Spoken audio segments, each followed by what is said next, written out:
plus j'y pense, plus j'ai l'impression que le plan du gouvernement mondial n'a pas vraiment de sens en fait. Parce qu'en gros, c'est quoi le plan? Le plan, c'est d'enlever les enfants et d'utiliser ces enfants comme levier de négociation. En fait, de dire aux géants, ok, on a kidnappé vos enfants.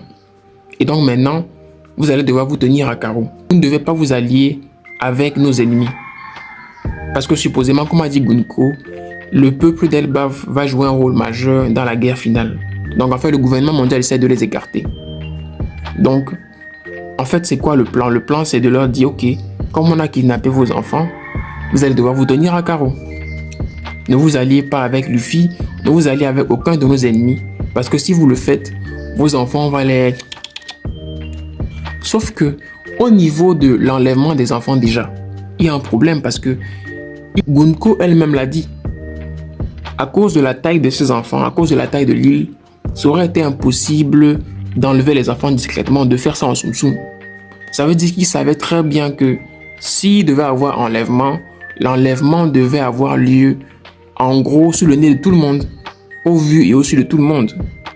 Donc ça implique que le gouvernement mondial devait envoyer des forces qui auraient pu être capables de subjuguer et de battre les forces d'Elbaf.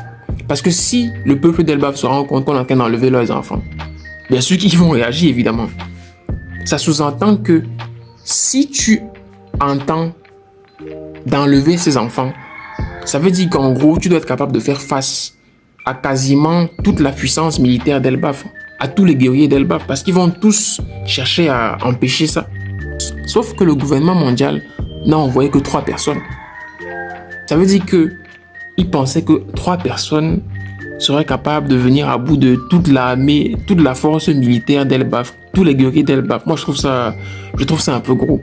En plus du fait que Elbaf, le peuple d'Elbaf a des alliés, les Shanks, les Luffy, etc. Donc, s'ils sont sur l'île, par exemple, là, on sait que sur l'île, là, on sait que sur Elbaf, il y a Luffy et il y a Coppergaban. Donc, ça veut dire qu'en plus de faire face aux géants, les chevaliers divins savent pertinemment qu'ils vont aussi faire face à Coppergaban et à Luffy. Est-ce que 3 personnes, est-ce que 3 chevaliers divins vont être suffisants pour faire face à tout ça? Moi, je pense que c'est un peu limite. Même si on sait que les chevaliers divins sont très forts. Mais est-ce qu'ils sont suffisamment forts pour subjuguer un peuple comme celui d'Elbaf? Parce que même le gouvernement mondial insiste sur le fait que les géants sont un peuple de guerriers et qui sont très puissants. Donc déjà, de ce point de vue-là, il y a une incohérence dans le plan du gouvernement mondial. En plus, ensuite, c'est quoi la deuxième partie de leur plan? Comme on a dit, c'est d'utiliser les enfants comme levier de négociation pour dire aux géants de se tenir à carreau. Sauf que, d'où est-ce que les géants sont des soumis? Depuis quand est-ce que les géants sont des gens à qui on va leur dire tenez-vous à carreau, ils vont se tenir à carreau? Depuis quand les géants sont des gens qu'on va menacer et qui vont plier sous le coup de la menace?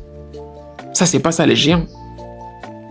Depuis le début de One Piece, on nous dit que les géants sont un peuple de guerriers puissants et téméraires. Donc d'où est-ce que tu penses que tu vas les menacer? Au contraire, ce genre d'action peut même provoquer une guerre. Rappelez-vous de ce qu'ont dit Dory et Brogy dans le chapitre 1079. Quiconque s'attaque à notre terre natale doit être prêt à en subir les conséquences. Je veux dire, même dans la vraie vie, même dans notre monde, on a des exemples de nations qui sont allées à la guerre parce qu'on les a attaqués en premier. Donc, en faisant ça, le gouvernement mondial va plutôt s'aliéner Elbaf. Donc moi, je pense que c'est vraiment pas un plan intelligent, sauf si j'ai loupé un épisode, sauf s'il y a quelque chose que j'ai pas compris. En tout cas, rendez-vous dans les commentaires. Dites-moi un peu ce que vous pensez, etc.